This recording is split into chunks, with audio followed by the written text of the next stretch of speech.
I am so glad you convinced me that the family car should be the Defender 110.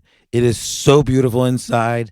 It's so comfortable and it just feels indestructible. Yes, it really is. I've been waiting a long time for the new model to come out. The Defender 110, I'm telling you, it's my favorite car of all times. It's my third one. You know, I have stories of going off road. The guy managed the group. He was like, "What are you doing in this beautiful car?" I'm like, "I'm going off road." He's like, "Are you sure? Because you can use one of ours." And then they look like Mad Max cars. I'm like, no, we're going to do this. And he was shocked. Wow.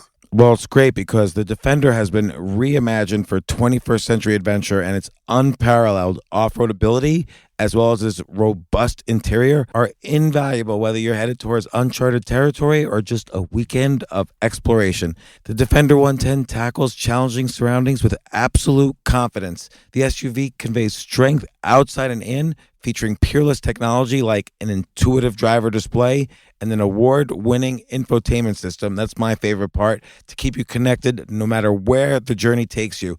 Adventure is unique to everyone, and so is the Defender. Choose from the two-door Defender 90, the four-door Defender 110, or the larger Defender 130 with the ability to seat up to 8 passengers.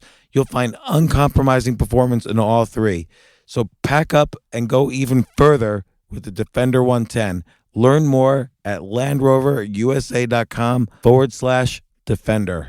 Sometimes it takes a different approach to help you unlock your true potential. Capella University's game-changing FlexPath format helps you learn at your own pace and fit earning a degree into your life. From before you enroll to after you graduate, you'll be supported by people who are invested in your success so you can pursue your goals knowing that help is available if you need it. Imagine your future differently at capella.edu.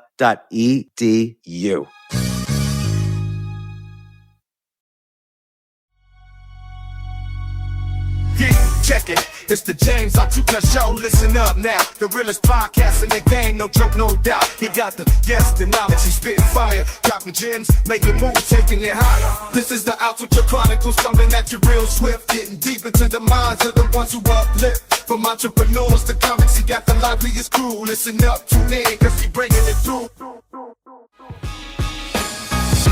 Today on the James Altucher Show. Okay, I admit it.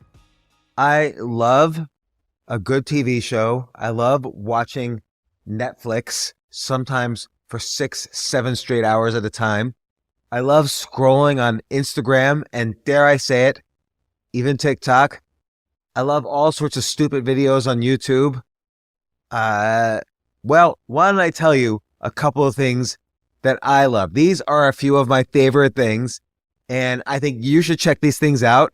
I'm going to include my current favorite AI websites that I like to play with, my favorite Instagram accounts, my favorite Kung Fu movie, my favorite Twitter account to follow, my favorite recent books that I've read, and also my favorite American president or vice president. It depends.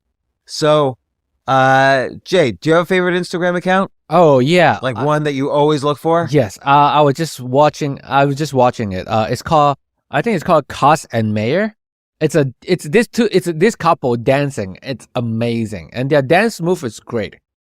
Cos and Mayor, COST. Like there would never be a TV show that's just some like if you went into a Hollywood studio, and believe me, I've been in all of them pitching shows, and you said, I just want to do a show with me and my wife doing like really bad dancing. They would say, who set up this meeting?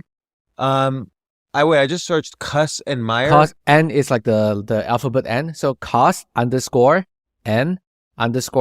MAYOR. Their dance is amazing. Like I found them during the lockdown, like everyone's like do all this stupid dance move, but their dance is actually amazing. I think they were dance choreographer or from musical theater. Okay, hold on. Cost and Meyer. Okay, I see it. 2 million followers. Yeah, they just hit 2 million followers. So like more people watch this couple than watch basically any TV show on the planet right now, except for like the Super Bowl. Right. So let's see.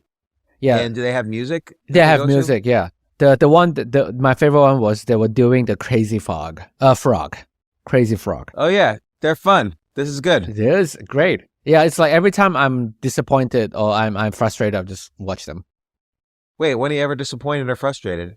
You When I know, don't show up for a podcast? like James, you're like half an hour late.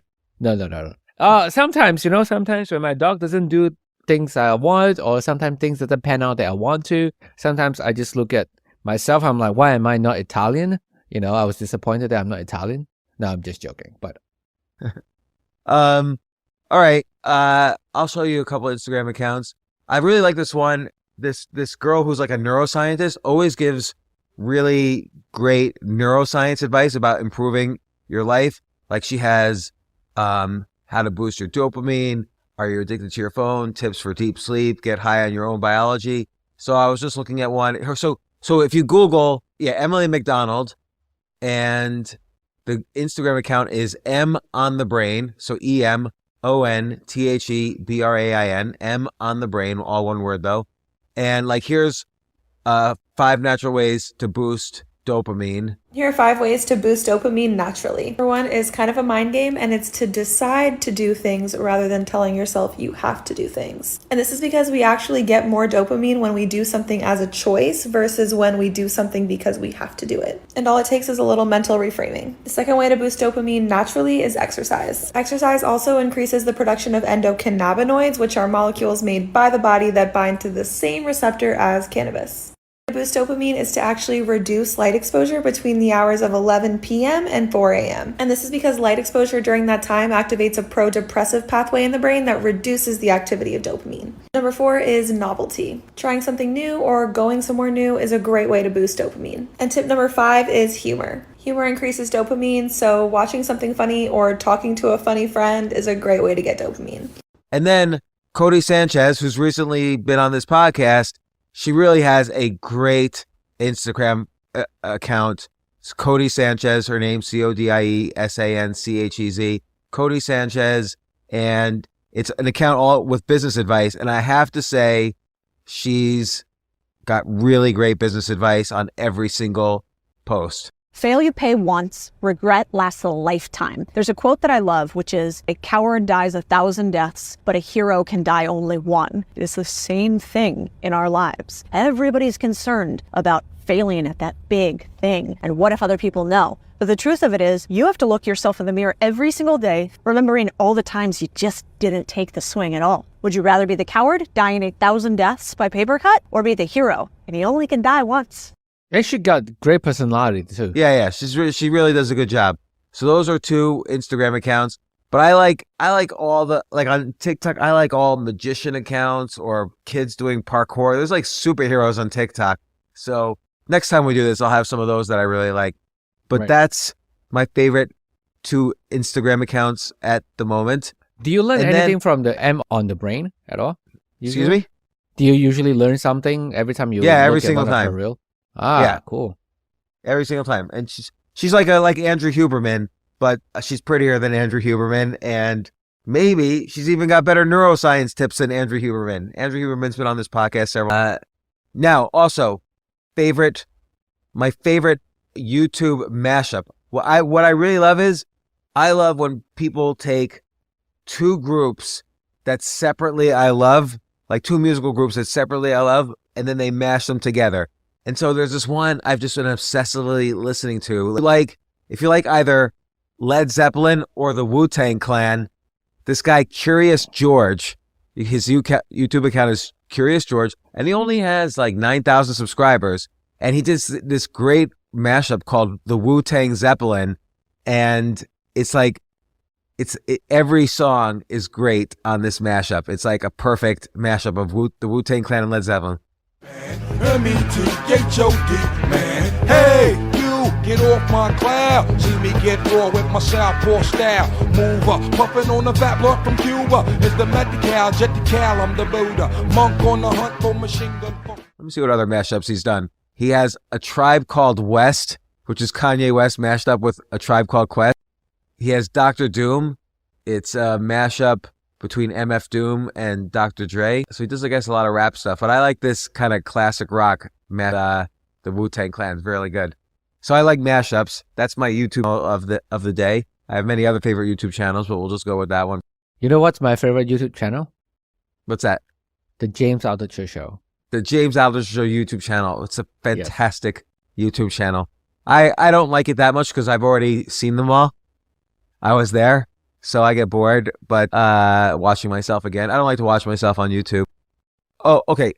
My AI website. Like, I have a different favorite website every day, so you could ask me every day, and I have a different favorite one.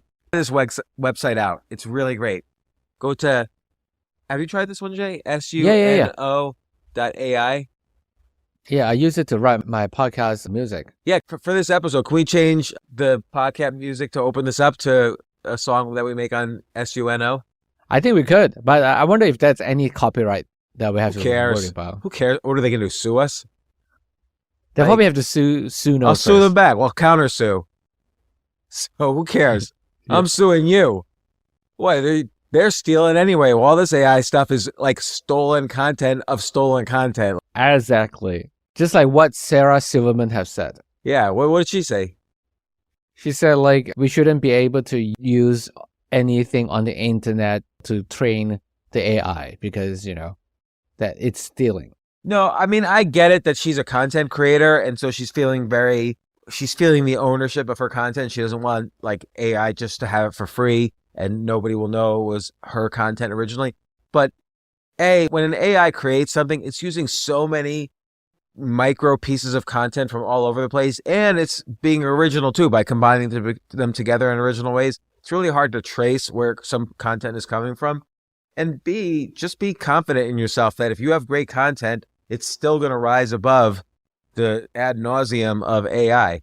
But that said, go to suno.ai, Suno, not sumo, but suno.ai, or go to the YouTube channel and we'll have all the links to these things in the show notes. But go to suno.ai and you can basically write a song description. Like I wrote an aggressive gangster rap song about James Altucher being the king of podcasts. And it came up with the song title, and then it has a human playing the song. We'll play you a clip in a second. But it has like the Altucher Empire or the podcast flow or flowing with Altucher or podcast king. So it's fun. I'll play one right now. It's time to pay respect to the king of podcasts, James Altucher, the vet. He's got the mind, he's got the flow, dropping knowledge bombs everywhere he goes. Podcast king, taking over the scene, spitting truth and wisdom, living a dream. No topic too tough, no guest too big. James Altucher, he's the real podcast king. The Love Affair event is on at Whole Foods Market with deals on delicious desires through February 14th. The floral department's in full bloom, so look for savings on double dozen bunches of roses. In the meat and seafood departments, save on animal welfare certified New York strip steaks and sustainable wild-caught lobster tails to make the night sizzle. Gifts from the wellness and beauty department are always a nice touch. And you have to grab those chocolate-dipped strawberries. Make Whole Foods Market your Valentine's Day destination. The Starbucks Pistachio Cream Cold Brew is back. Silky pistachio cream cold foam tops our bold, smooth cold brew for a delicious twist on a favorite winter flavor. Savor the day. Order ahead on the Starbucks app. Comedian.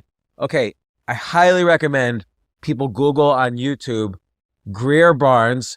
First off, I have a lot of favorite comedians. It's nonstop. I could do a whole podcast about my top 100 favorite comedians. But Google Greer Barnes and Google Greer Barnes imagines the day black people leave Earth, and subscribe to Greer Barnes' YouTube channel. He is just nonstop, like a high quality comedian. Unfortunately, nobody really knows. Not that many people have heard of the guy, and he's one of the best comedians out there. And I don't say that part lightly.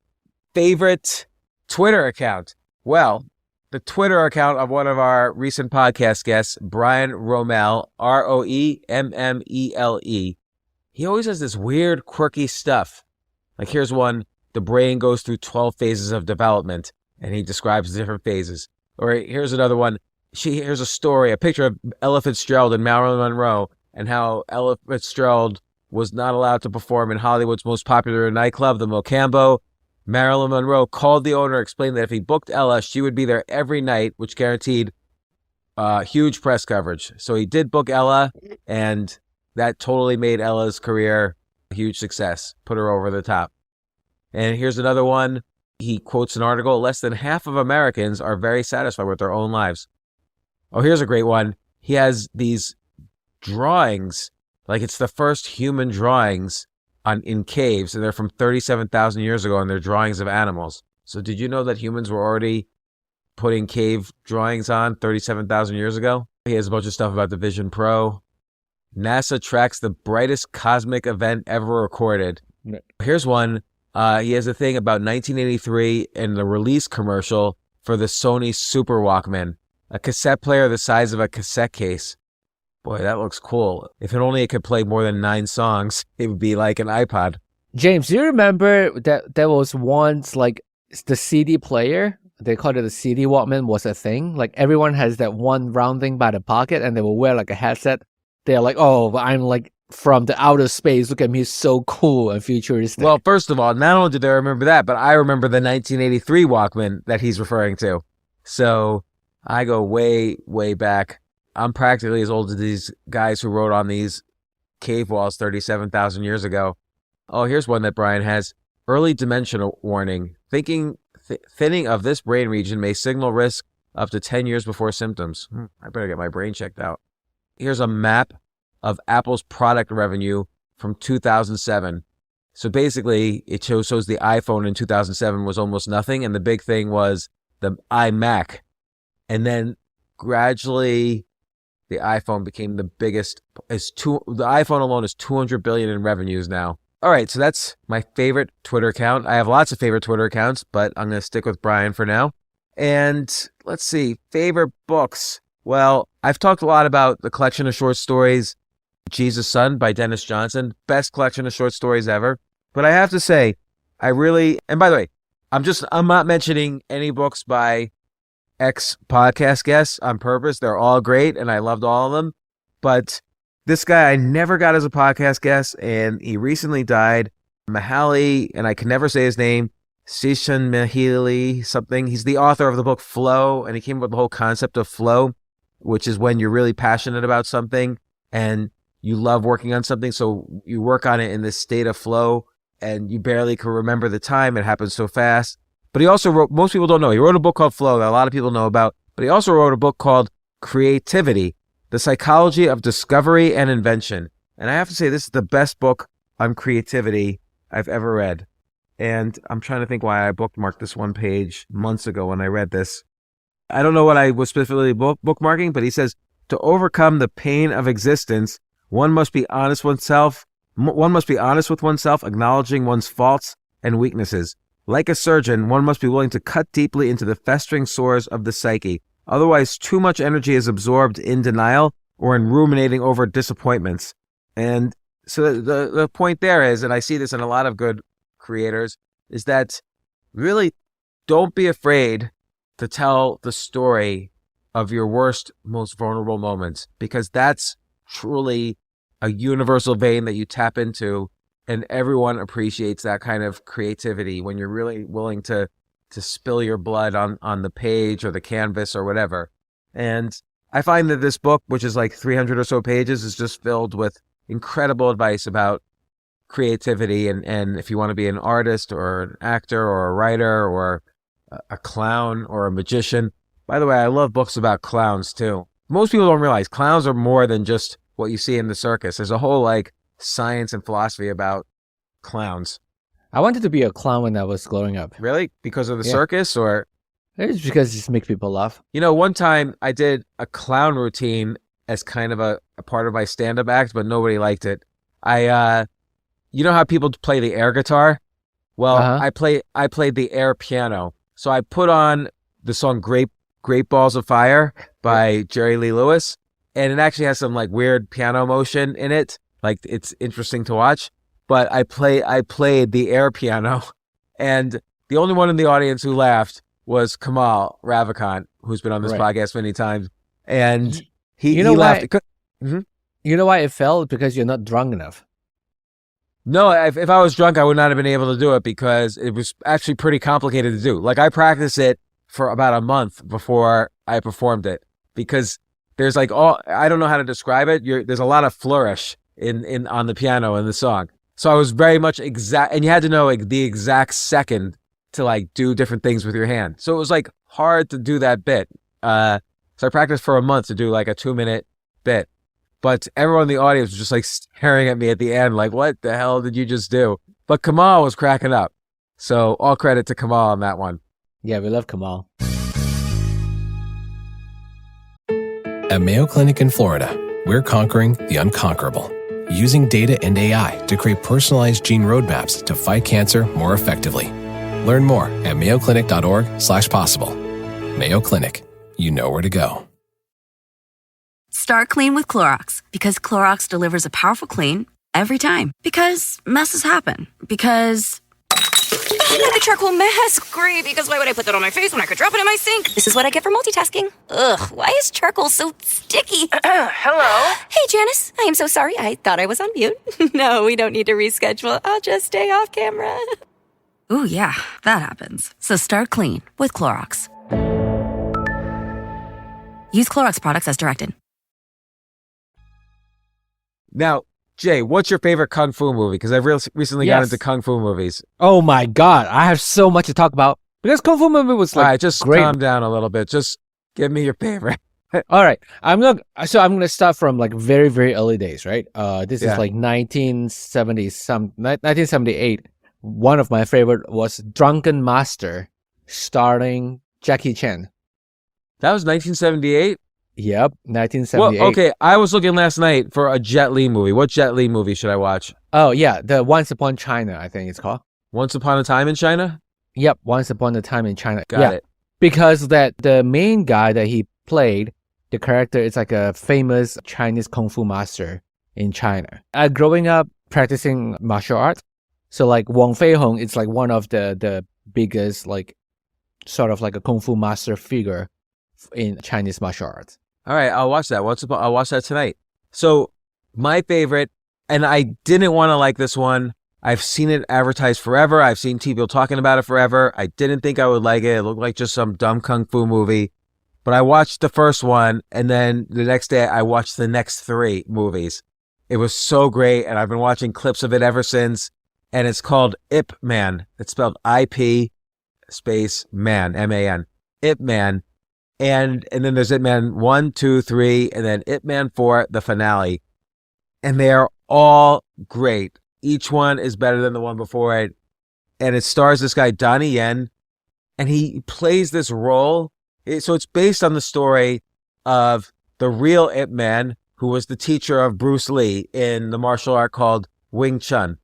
And Wing Chun, if you don't know, is the one martial art. Do you know this, Jay? Wing Chun is the one martial art that is not allowed in MMA or Ultimate Fighting or anything like that, because Wing Chun will kill you. Like the purpose of Wing Chun, I didn't know this. It was started by women because they're smaller than often their male attackers, and so they can't really fight them like a boxer. They have to basically know the exact points how to kill people, and that's how Wing Chun developed, was to protect women. But this guy, Ip Man, was a grandmaster of Wing Chun, and it goes back to all the way to the 1930s China, and then when it's occupied by Japan. But then the Ip Man, then the Ip Man finale is all the way in San Francisco when Ip Man goes to visit Bruce Lee, and Donnie Yen, the actor who plays him, plays with such nobility and integrity. Like you really admire this guy, his discipline, his personality, his honesty, the way people look up to him, the way he respects and treats other people. What did you like about Ip Man? Wow, just the choreography of the fight, because that's what all I'm about, right? I can't really relate to China and Japan, all the war and stuff, but just Donnie and just the fight and choreography is just so beautiful. You don't get it anymore in all the Western movie anymore. That's why the modern Kung Fu movie, like the Western one, looks kind of like still like a lot of cuts, camera flying everywhere. You can't really see anything clearly. But with like Ip Man, like the choreograph of the Kung Fu and the martial arts, you can see everything clearly, and clearly everyone in the movie knows some sort of martial arts. Right, exactly. That's the whole point, is that in some martial arts movies, you could tell the main actor has no clue what's happening. And that's why there's a lot of cuts and also. But like Donnie Yen, he's like a master of many different martial arts. And you could tell, like when I read a little bit more about Wing Chun and what it is, you could tell he is very deeply into Wing Chun, the way he, he attacks the knees, he attacks the eyes. He does all these Wing Chun moves. And someone explained to me like why he holds his hands the way he does in Wing Chun and how he uses the elbow to defend. Like the elbow apparently is the most, strongest part of your body pretty much. And it's just fascinating stuff. Great stories based on a true guy. I don't know if the stories are based on true stories, but it's based on a true guy. And Donnie Yen, if people don't know, he was in Rogue One. He was like the blind guy who had the Force in Rogue One. But you could tell he's a good actor because I haven't seen another Donnie Yen movie that is like the role he played in Ip Man. Like Ip Man was not his personality. He has a different personality. Like Ip Man's very serious too. He was in John Wick 4. Oh, I don't like the John Wick movies, and I know people disagree with me that I watched the first one and I thought it was a little boring. But Donnie Yen was also in Iron Monkey, which was previously, I didn't know he was in Iron Monkey, and that was previously my favorite Kung Fu movie. That was a long time ago, isn't it? Like 1993. Yeah. Yeah. But Quentin Tarantino brought it to the U.S.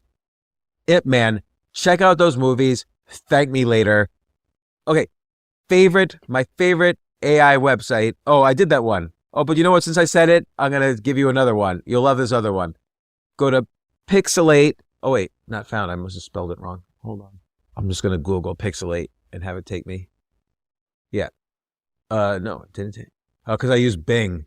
Okay, favorite browser, not Bing. Yeah, anything but Bing.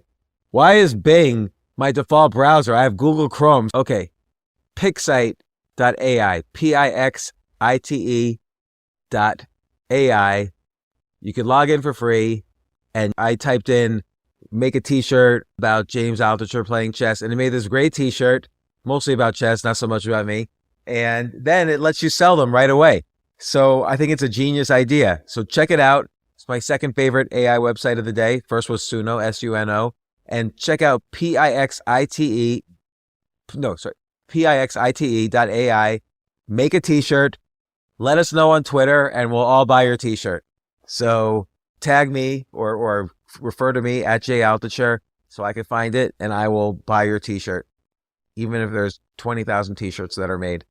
So that's pretty much my favorite things. I was going to say about my favorite politician ever, but I'll save that for next time. We'll do more. If you like hearing about my favorite things and you like some of these recommendations, just tweet at me that you told me you like this, subscribe to this podcast, and I will definitely do this again. I have so much more that I love sharing. You know what? You might as well talk about the things that you love and the things that you're fascinated about. So these things fascinate me. I'm impressed with all the creativity of every site, person, book, comedian, whatever that I mentioned. And I hope you'll be as excited as I am as well. Yeah, and if you have any recommendations, tweet at us, right? So we can check them out. Oh yeah, tweet us your favorite AI websites, your favorite Instagram accounts, your favorite Twitter accounts, and whatever you want. Your favorite whatever. Favorite sitcoms. Okay, favorite sitcom right now for me, other than Curb Your Enthusiasm, which is just beyond, but Dave and Atlanta. Atlanta, you know how to spell Dave, you know how to spell. Trust me, watch the 2 seasons of Dave. It's really super funny. So, right. Jay, what's your favorite sitcom? Tell me your favorite sitcom. I gotta say Seinfeld, but that's not up there anymore. Did you just sin? I know. You just commit a sin? Okay, is Big Bang Theory considered a sitcom? Wait, no, Silicon Valley. Okay, I'll go along with Silicon Valley. It's not my absolute favorite, but it's very funny. The problem with Big Bang Theory is that it's a broadcast show, so there's it really has a lot of censors and ads and all that kind of stuff. Also, but who recently talked about the Big Bang Theory? We had Mike Massimino. Yeah, Mike Massimino. Yeah, he wrote about how the Big Bang Theory started, and I forgot why he wrote about that, but it was very interesting. Read his book Moonshots. Yep. Yeah, he was in there. Oh yeah, he was on the show a couple times. That's right. Yep. Yeah, I remember. It was so young. He was so young then. All right, Jay, thanks so much. And remember, everybody else, send me recommendations at Jay Altucher on Twitter or tell me, send me the link to your t-shirt and I'll buy it. Thanks a lot. Thanks, Jay. Check it. It's the James Altucher Show. Listen up now. The realest podcast in the game. No joke, no doubt. He got the the knowledge. He's spitting fire. Dropping gems, making moves, taking it higher. This is the Altucher Chronicles. Coming at you real swift. Getting deep into the minds of the ones who uplift. From entrepreneurs to comics, he got the liveliest crew. Listen up, tune in, cause he bringing it through. At Mayo Clinic in Florida, we're conquering the unconquerable. Using artificial intelligence and data, our experts can create a personalized gene roadmap just for you, customizing your cancer treatment, giving your body exactly what it needs to fight the disease. We're making more possible at Mayo Clinic, because every day we're doing what's never been done. Learn more at mayoclinic.org/possible. Mayo Clinic. You know where to go. Start clean with Clorox, because Clorox delivers a powerful clean every time. Because messes happen. Because... Hey, honey, you know your dad's world-famous chili. Yeah, the one that takes 24 hours to make. So I was trying to help out and bring the pot to the table, but it was like super hot. And then I dropped it, and now the floor looks all, stained with chili. Look, the point is, you guys cool with pizza for dinner? Honey? Ooh, yeah, that happens. So start clean with Clorox. Use Clorox products as directed.